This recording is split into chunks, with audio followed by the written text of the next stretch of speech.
Aujourd'hui, c'est le 4e épisode consacré au bilan de la demi-saison 2022 des équipes de MotoGP. Et cette fois-ci, on continue avec Aprilia. Eh bien, quelle surprise en 2022 Aprilia! On n'attendait absolument pas la marque italienne aussi haut dans le classement et à la mi-saison, eh bien, leur meilleur pilote est deuxième du championnat à une vingtaine de points du leader. C'est complètement fou. Personne n'aurait pronostiqué cela en début de saison. Aprilia à la demi-saison 2022, c'est tout simplement 6 podiums. C'est fou. Aleix Espargaro est allé chercher 5 podiums et Maverick Viñales 1 lors du dernier Grand Prix aux Pays-Bas. Et en plus de 6 podiums, Aprilia a remporté sa première victoire en MotoGP lors du Grand Prix d'Argentine grâce à Aleix Espargaro. Un Aleix Espargaro en feu cette année. Il a remporté sa première course en Grand Prix.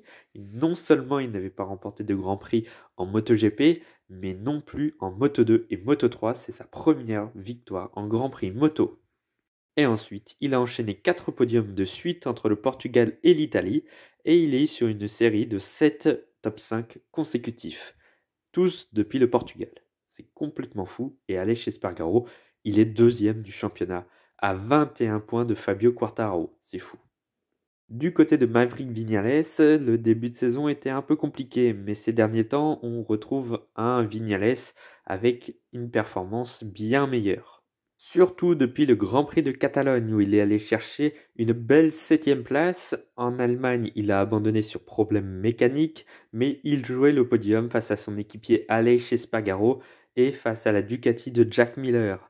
Aux Pays-Bas, il est allé chercher enfin son premier podium avec Aprilia, son premier podium depuis les Pays-Bas en 2021.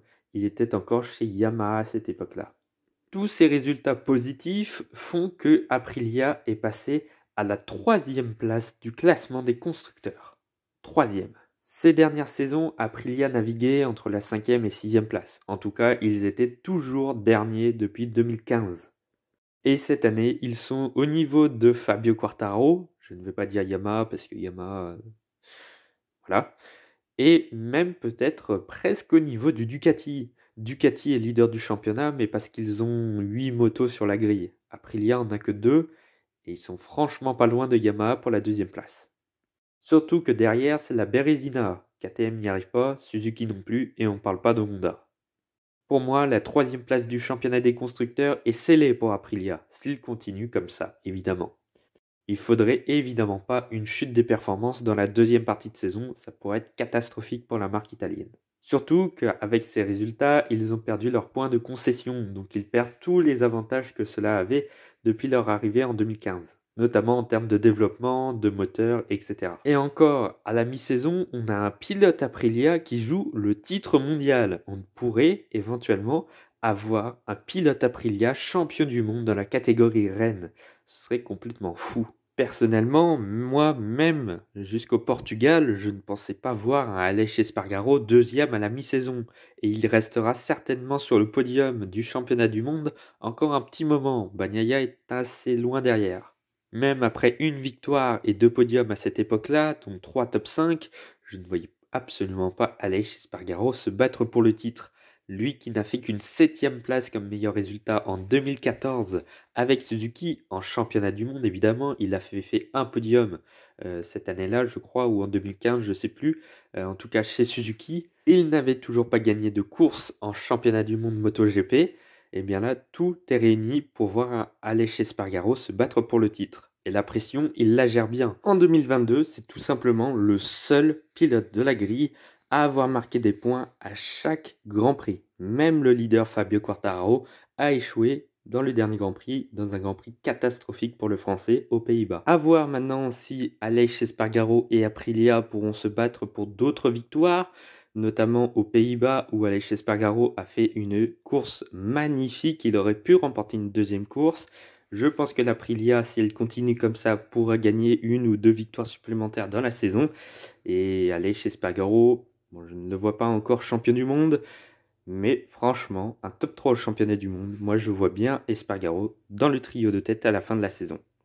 Surtout que les 2 pilotes sont sereins pour l'avenir. Ils ont tous les 2 signé jusqu'en 2024 avec Aprilia.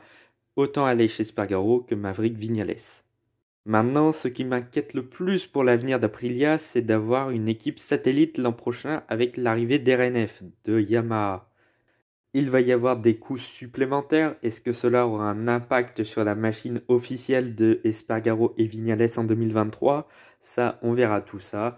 Est-ce que l'Aprilia RNF sera bonne? Ça, on verra tout ça en 2023. Je suis pas très serein là-dessus. Eh bien, vous voyez, contrairement à Suzuki où il n'y a que 2 pilotes, j'avais fait 3 minutes de vidéo, je crois. Et bien là, avec 2 pilotes, on a pu faire 5 minutes tellement la saison Aprilia de 2022 est complètement dingue. La vidéo se termine là, on se retrouve dès demain pour parler de la saison de Yamaha. Et là, va y avoir pas mal de choses à parler. Évidemment, n'oubliez pas le like, le partage, le commentaire et surtout vous abonner à la chaîne, c'est très important pour moi.